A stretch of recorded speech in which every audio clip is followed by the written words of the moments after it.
డబ్బు, అనారోగ్యం, ఉద్యోగం, వ్యాపారం, అప్పులతో బాధపడుతున్నారా? వెంటనే జేకేఆర్ గురువు గారికి కాల్ చేసి అపాయింట్మెంట్ తీసుకోండి.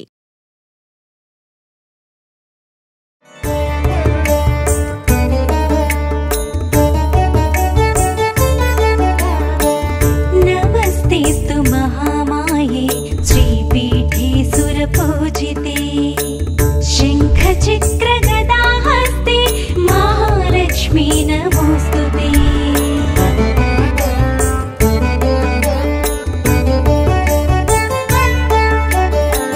నమస్తే గరుడారూఢే డోలాసుర భయంకరీ సర్వ పాపహరే దేవి మహాలక్ష్మీ నమోస్తుతే.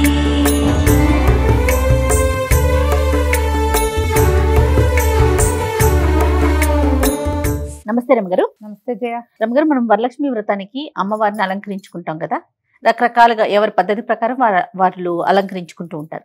ఏదైనా ఒకటి మనం చూపిద్దామండి, మీరు అవలంబించే విధానం కానీ లేకపోతే మీకు తెలిసిన పద్ధతి కానీ. ఎప్పుడు అవలంబించేది ఒక కలసానికి ఒక చెంబు, ఒక పాత్ర, ఏదైనా బియ్యం కానీ నీళ్ళు ఏదైనా మినుములు పెసలు అలా ఏదైనా పోసి దాని మీద ఇంకో పాత్ర పెట్టి ఒక్క కొబ్బరికాయ పెట్టి ముఖాన్ని పసుపుతోటి కానీ లేకపోతే ఏదైనా ప్రతిమా విశేషాన్ని దానికి పెట్టుకొని కొంచెం వస్త్రాన్ని అలంకరిస్తే చక్కగా లుక్ బాగుంటుంది. చూడడానికి మనకి ఒక సంతోషకరమైన స్వరూపం కనపడుతుంది. అవును, వెసులుబాటు మనకి ఎట్లా వీలుగా ఉంటే అట్లా, కానీ ప్రతిసారి ఒక స్వరూపాన్ని వెలయించుకునే అలవాటు మాత్రం ఉంది. ఎప్పుడు అదే చేస్తాం. కొంత ముందు వెనక ఓసారి అట్లా ఓసారి ఇట్లా కడతాను వస్త్రం కట్టడంలోని.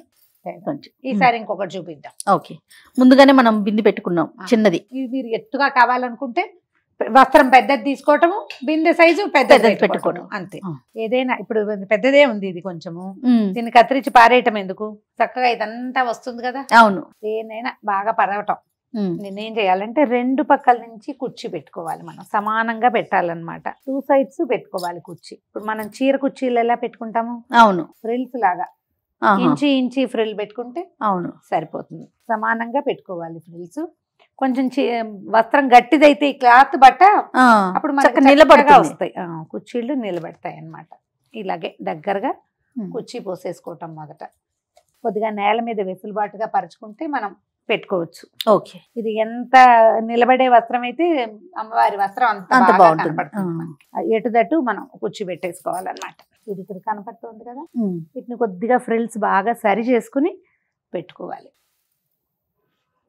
పాఠశాలలో మాకు వేద పాఠశాల ఉంది కదా, విద్యార్థి కురవాడు ఒకటి పని అని అమ్మవారికి పెద్ద విగ్రహం ఒకటి ఉన్నారు. అమ్మవారు భలే అందంగా కడతాడు.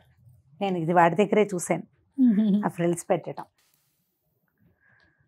పండరిపురానికి పురంలోను, తర్వాత ఏమో మహాలక్ష్మి కొల్లూరు కొల్హాపూర్ మహాలక్ష్మి అక్కడ మనకి టీవీలలో ఇప్పుడు కనపడుతున్నాయి కదా. అబ్బాయి ఎంత బాగా కడతారో జయ. అంతా కుర్చీలలోనే ఉంటుంది సౌందర్యం. ఇక్కడ ఒక క్లిప్ పెడతారు, అప్పుడు మనం కుర్చీ సరి చేసుకోవచ్చు. రబ్బర్ బ్యాండ్ అయినా పెట్టుకోవచ్చు. ఇప్పుడు ఇది ఒక ముదురు రంగు తీసుకున్నాం అనుకో జయ, దీనికి కొంచెం మ్యాచింగ్ ఏదైనా ఇంకొక రంగు తీసుకుంటే బాగా వస్తుంది. ఇప్పుడు చూడు, ఇప్పుడు గ్రీన్ కలర్ కనిపిస్తోంది కదా. అవును,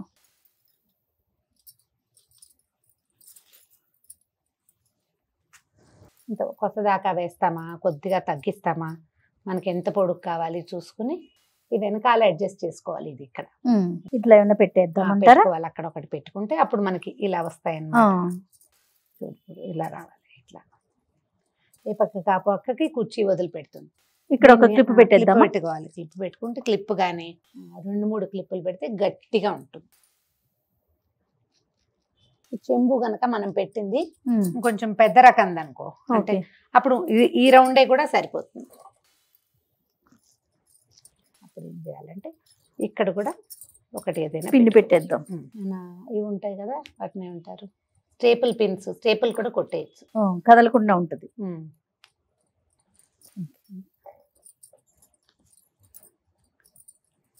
మనం మడత పెట్టేటప్పుడే ఒక్క రవ్వ జాగ్రత్త పడాలన్నమాట. ఇలాంటి చోట ఎక్కడైనా ఒక పిన్ పెట్టేస్తే కదలకుండా ఉండిపోతుంది. అంచులు కొద్దిగా సరిచేసి పెట్టుకోవటం. ఇది నడుం పార్ట్ అనుకో. ఓకే, ఇది లంగా, ఇది జాకెట్. ఇది కొంచెం యువతలకి వేసి కనుక పెడితే ఏమవుతుంది, అదొక్క రవ్వ కవర్ అవుతుంది.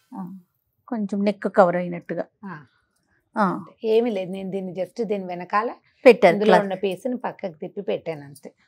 ఇప్పుడు మనం కంఠానికి ఏం ఆభరణం పెట్టదలుచుకున్నామో ఆ కంఠాభరణాన్ని కూడా పెట్టేసుకోవచ్చు.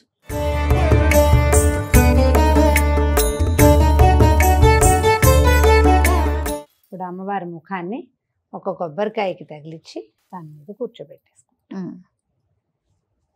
పరివస్త్రం ఒకటి వేస్తాం. మీరు ఏదైనా ఒక అంచుని కానీ దేన్నైనా కనుక పెట్టుకుంటే ఇట్లా చక్కగా వస్తుంది. లంగా జాకెట్టు ఓణి వేసాం. ఇంకా ఏమైనా ఆభరణాలు పెట్టదలుచుకుని ఇంకా మీ దగ్గర రకరకాల ఆభరణాలు ఉంటే కనుక పెట్టుకోవచ్చు. అవి కాదనుకుంటే పువ్వులు.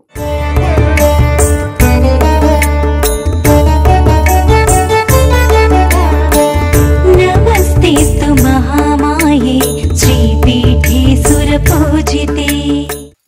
గాజులు. శంఖ చక్ర గదాహస్తే మహాలక్ష్మీ నమోస్తుతే.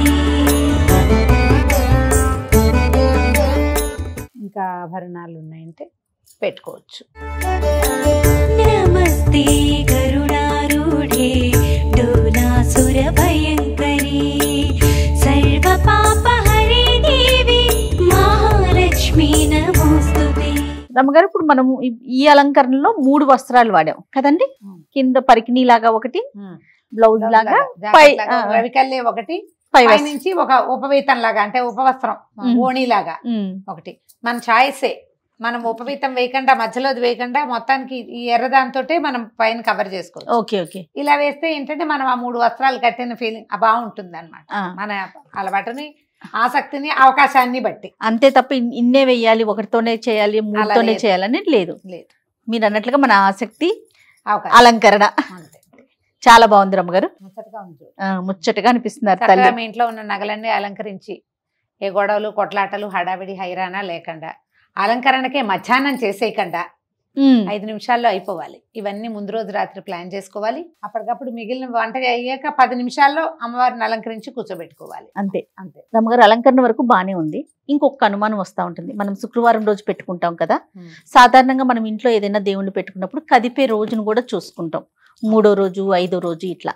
మరి ఇప్పుడు ఈ అమ్మవారిని ఏం చేయాలండి, ఎట్లా? ఒక్కొక్కళ్ళు ఒక్కొక్క విధానాన్ని అవలంబిస్తారు. శుక్రవారం నాడు కదపకూడదు అనుకుంటారు. శుక్రవారం కదపకూడదు అంటే సాయంకాలం దీపారాధన చేయాలి, శనివారం పొద్దున సాయంత్రం దీపారాధన చేయాలి. అవును. చేసి ఆదివారం పొద్దున్న దీపారాధన చేసి అప్పుడు అమ్మవారిని కదపచ్చు, ఒక విధానం.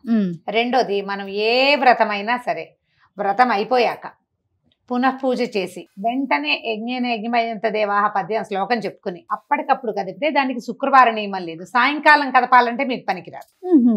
వ్రతం అవుతూనే మనం పరమేశ్వరార్పణ వస్తు అని నీళ్ళు వదిలిపెట్టామా? అవును. మొత్తం ఫలితం పరమేశ్వరుడికే ఈ పూజ చేసింది అన్న తర్వాత యజ్ఞేన చెప్పుకుని అమ్మవారిని కదిపేస్తే సాయంకాలం సాధారణ దీపారాధన చేయొచ్చు. మీ వెసులుబాటు బట్టి శనివారం పొద్దున అమ్మవారి మొత్తం అలంకరణ అంతా మనం విశదంగా తీసేసుకోవచ్చు. మన విధానం, మన అత్తగారు ఒప్పుకోరు, అట్లా కుదరదు శుక్రవారం అలా అంటే 3వ రోజున, లేదంటే మా పద్ధతి అయితే ఆ పూటే మనం వ్రతం అవగానే లేచి వెళ్ళిపోయి తర్వాత వచ్చి కూర్చుని చేయకూడదు. ఆ పీట మీద ఉండగానే ఫలితాన్ని పరమేశ్వరార్పణ చేయటము, కదిపేయటం. రైట్. ప్రతిమ ఉంటుంది. సాయంకాలమో రేపొద్దున మనం చదువుకుంటాం. చాలా మంది ఏం చేస్తారంటే మొత్తం అంతా బంగారం అలంకరిస్తారు. 3 రోజుల పాటు ఎంతసేపు ఆ బంగారం కాపలా కాయాల్సి వస్తుంది. ఆ భయం ఉంటుంది కదా. అందుకని ఈ పద్ధతి చేసుకోవచ్చు, తప్పులేదు. మనం ఆ పీట మీద ఉండగానే చేస్తే తప్పు ఉండదు. రైట్ రమ్మ గారు, నమస్తే. నమస్తే.